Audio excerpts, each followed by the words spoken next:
Hi guys, welcome to Encyclo. In this video, we are discussing the early childhood care and education assignment.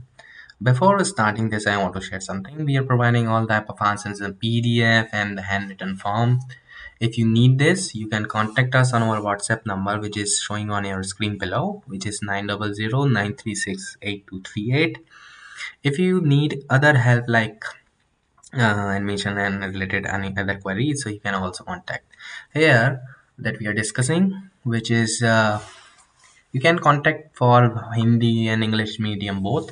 Here the questions are we are discussing, which is from the early childhood. So there are total 6 questions in this paper. First, second, and third, all about the 40 to 60 word answers, and 4 and 5th answer, which is 100 to 150 answers, and question number 6, which is about the 500 word answer.